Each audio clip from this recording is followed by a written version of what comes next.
Hi sir, hi. ನನ್ನ ಹೌದು. ಹೆಸರು ಪ್ರಿಯಾಂಕಾ. ನಾನು Okay. ಬಂದ್ಬಿಟ್ಟು ಪ್ರಾಪರ್ ಹಾವೇರಿ. Okay. ನಾನು ಇಲ್ಲಿ ಜಯನಗರಲ್ಲಿ ಇರೋದು. I am big fan of you.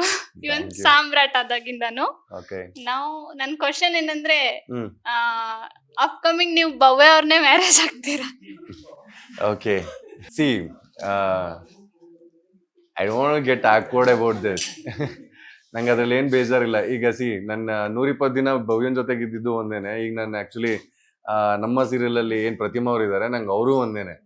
ನನಗೆ ಆ ಜೆಂಡರ್ ಫೀಲಿಂಗ್ಸ್ ಅಷ್ಟು ಆರಾಮಾಗಿ ಗೊತ್ತಾಗಲ್ಲ. ಯಾರು ನನ್ನ ಚೆನ್ನಾಗಿ ಮಾತಾಡಿಸ್ತಾರೆ, ಪ್ರೀತಿಯಿಂದ ಮಾತಾಡ್ತಾರೆ, ಅವ್ರ ಜೊತೆಗೆ ಎಲ್ಲರ ಜೊತೆಗೂ ಚೆನ್ನಾಗಿ ಮಾತಾಡ್ಕೊಂಡಿರ್ತೀನಿ ನಾನು.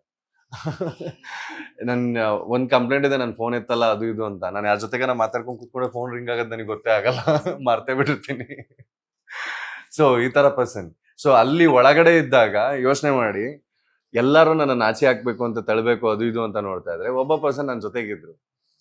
ಫ್ರೆಂಡ್ಶಿಪ್ ಅಂದ್ರೆ ಏನು, ಅವ್ರ ಕಷ್ಟ ಏನು, ಅವ್ರ ಇದನ್ನೇನು ಅವ್ರು ಅರ್ಥ ಮಾಡ್ಕೊಂಡು ವೆನ್ ಶಿ ಗೆಟ್ ಲೈಕ್ ಒಂದು ಒಳ್ಳೆ ಫ್ರೆಂಡ್ಶಿಪ್ ಸಿಕ್ಕಿದಾಗ ಅವ್ರು ಆರಾಮಾಗೇ ಇದ್ರು. ಅದ್ರಲ್ಲಿ ನನ್ಗೆ ಈಗ ಆಚೆ ಬಂದ್ಮೇಲೆ ನಿಂದೆ ಆದಂತ ಪರ್ಸನಾಲಿಟಿ ಇದೆ, and you are Bhavya Gowda, and ನಿಂದೆ ಆದಂತ ಓನ್ ರೆಸ್ಪಾನ್ಸಿಬಿಲಿಟೀಸ್ ಇದೆ. ಅಂಡ್ ಇದೆಲ್ಲ ಅದು ಆದಾಗ ನಿನ್ನ ಒಳ್ಳೆ ಫ್ರೆಂಡ್ಶಿಪ್ಗೆ ನಾನ್ ನಿನಗೆ ಸಪೋರ್ಟ್ ಮಾಡ್ಬೇಕು. ಆಚೆ ಬಂದಾಗ you doing a great job, do it more. ಇನ್ನು ದೊಡ್ಡ ದೊಡ್ಡ ಸಿನಿಮಾಗಳಲ್ಲಿ ನೋಡ್ಬೇಕು ಅಂತ ಇಷ್ಟಪಡ್ತಾ ಇದ್ದೀನಿ. ಇಲ್ಲಿಂದ ನಿನ್ ಜರ್ನಿ ಚೆನ್ನಾಗಿ ಇಲ್ಲ, ಬಾ ನಾನು ನೀನು ಬಿಗ್ ಬಾಸ್ ಒಳಗಿದ್ವಿ, ಬಾ ಮದ್ವೆ ಆಗೋಣ. This is foolish. And she has our own life. ನಾವು ಅದನ್ನ ಡಿಸ್ಟರ್ಬ್ ಮಾಡಬಾರ್ದು. ಈಗ ಒಳಗಡೆ ಕೂತಿದ್ದಾಗ ಇಲ್ಲಿ ಯಾರೋ ಒಬ್ರು ಜೊತೆಗೆ ನಾನು ಚೆನ್ನಾಗಿ ಮಾತಾಡ್ತಿದ್ದೀನಿ ಅಂದಿದ ತಕ್ಷಣ ಆ ರೂಮಲ್ಲಿರೋ ಕಂಫರ್ಟ್ ಝೋನ್ ಅದು. ನಾನ್ ನಿಮ್ ಜೊತೆಗೆ ಆರಾಮಾಗಿದ್ದೀನಿ ಅಂತ.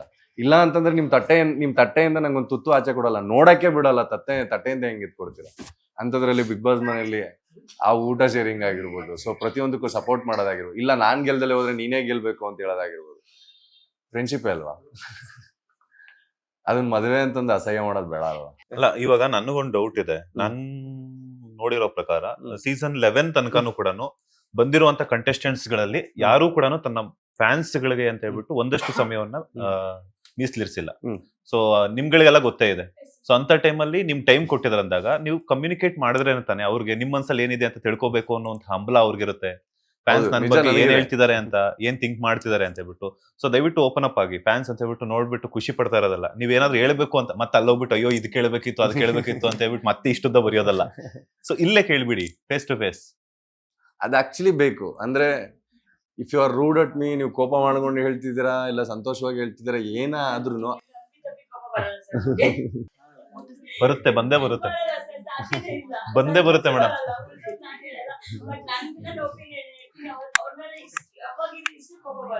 ಅವ್ರ ಮೈಕ್ ಕೊಟ್ರೆ ಮತ್ತೋಗ್ತಾರೆ.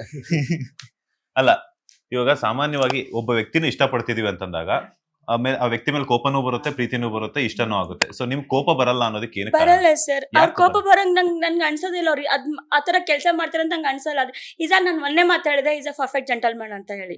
ಸೊ ಪರ್ಫೆಕ್ಟ್ ಜೆಂಟಲ್ಮನ್ ಒಪ್ಕೊಂಡ್ಮೇಲೆ ಅವ್ರು ಇದಕ್ಕೆ ತಪ್ಪು ಕೆಲಸ ಮಾಡ್ತಾರೆ ಅಂತ ಹೆಂಗ್ ಅವ್ರ ಮೇಲೆ ಯಾವ ಆಂಗಲ್ ಮೇಲೆ ಕೋಪ ಮಾಡ್ಕೋಬೇಕು? ಬರಂಗೇ ಇಲ್ಲ ನನ್ಗೆ ಕೋಪ. ಕೋಪನೇ ಬರಲ್ಲ, ಸಾಧ್ಯನೇ ಇಲ್ಲ. ಅಲ್ಲಿ ಅಂಬಿಕಾ ಅಂತ ಕೂತಿದ್ದಾರೆ, ಅವ್ರಿಗೆ ಓನ್ಲಿ ನನ್ನ ಒಪಿನಿಯನ್, ಇದು ಪ್ಯೂರ್ ನನ್ನ ಒಪಿನಿಯನ್ ಅಷ್ಟೇ. Bro bro bro bro thank you so much. ನಮ್ಮ ಸಲುವಾಗಿ ಟೈಮ್ ಕೊಟ್ಟಿನ ಸಲುವಾಗಿ ಇದು ಸರ್.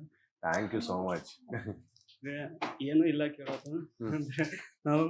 ನಾನಂದ್ರೆ ನೀವು ಅಂದ್ರೆ ನಂಗೆ ಭಾಳ ಇಷ್ಟ sir. Thank you so much.